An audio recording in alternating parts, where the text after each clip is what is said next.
నమస్కారమండి. మా యొక్క యూట్యూబ్ ఛానల్ సమాచార సమీక్షకి స్వాగతం.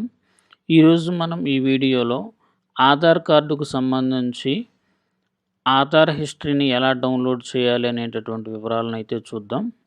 ఇది మీకందరికీ తెలిసిన విషయమేనండి. మనం రెగ్యులర్‌గా అవసరమైనప్పుడల్లా ఆ యొక్క ఆధార్ హిస్టరీని అనేది తీస్తూ ఉంటాం. అయితే దీనికి సంబంధించి దీనిని ఎలా ప్రింటౌట్ తీయాలి అనేది చాలా మందికి తెలియదండి. దీనికోసమైతే ఏం చేస్తున్నారంటే కొంతమంది దాన్నైతే స్క్రీన్ షాట్ తీయటం, దాన్నైతే ఇంకొక ఫోన్‌లో ఫోటో చేయటం, దాన్ని పీడీఎఫ్‌గా మార్చుకోవటం, తీసుకెళ్ళి గవర్నమెంట్ ఆఫీస్‌లో ఇవ్వడం అయితే చేస్తున్నారు. దాని ద్వారా అయితే వాళ్ళు ఈ విధంగా చేసి అయితే యాక్సెప్ట్ చేయట్లేదండి. దాన్నైతే రిజెక్ట్ చేస్తున్నారు. మనమైతే మస్ట్ అండ్ షుడ్‌గా దీన్నైతే ప్రింటౌట్ తీసి తీసుకెళ్ళి వాళ్ళకైతే ఇవ్వాలండి.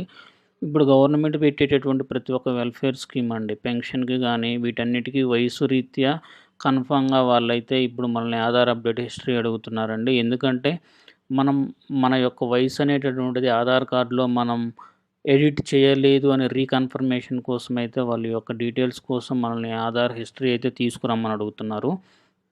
మనం లేట్ చేయకుండా వివరాల్లోకి గాని ఎళ్ళినట్లయితే, మనం ముందుగా మై ఆధార్ యొక్క వెబ్‌సైట్‌కైతే రావాలండి. ఇక్కడైతే మనకు లాగిన్ అనే పేజ్ కనపడుతుంది గదా! లాగిన్ అని గాని సెలెక్ట్ చేసుకున్నట్లయితే,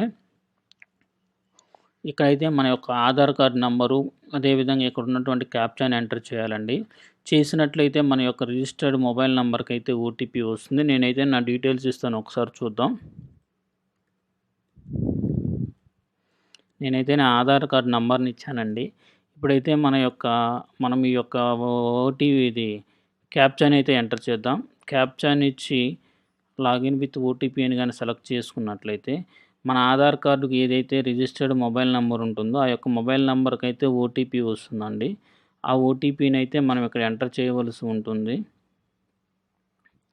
నేనైతే ఎంటర్ చేస్తున్నాను. నేనైతే నా ఓటీపీని ఎంటర్ చేశానండి. తర్వాత ఇక్కడ మనం లాగిన్ అని గాని సెలెక్ట్ చేసుకున్నట్లయితే, ఇలా అయితే మనం లాగిన్ అవ్వగలుగుతామండి. మనకిప్పుడు ఆధార్ అప్డేట్ హిస్టరీ కావాలి కాబట్టి, ఇక్కడ మనం గాని చూసినట్లయితే ఇక్కడ ఆధార్ అప్డేట్ హిస్టరీ అని ఉంది. ఈ యొక్క ఆప్షన్ అయితే సెలెక్ట్ చేసుకోవాలి. మనకి ఈ విధంగా అయితే అప్డేట్ హిస్టరీ అయితే వస్తుందండి. ఇక్కడైతే మనకు డేట్ వస్తుంది. మనం ఏ డేట్‌నైతే ఆ హిస్టరీ అనేది చూస్తున్నామో, ఆ యొక్క డేట్ అయితే ఇక్కడ విజిబుల్ అవుతుంది. ఇవైతే మన డీటెయిల్స్ అండి.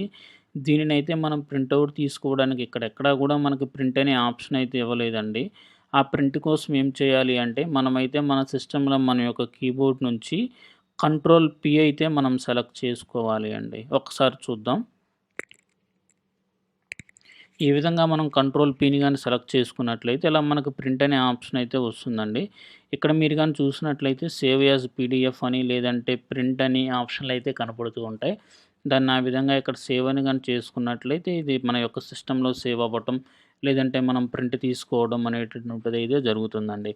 ఈ విధంగా మనం తీసుకున్నటువంటి ఈ యొక్క హిస్టరీని తీసుకెళ్ళి మన యొక్క వెల్ఫేర్ స్కీమ్స్ యొక్క వెరిఫికేషన్ కోసమైతే గవర్నమెంట్ ఆఫీస్‌లో మనం సబ్మిట్ చేయొచ్చండి. థ్యాంక్స్ అండి. Thanks for watching. Please subscribe my channel.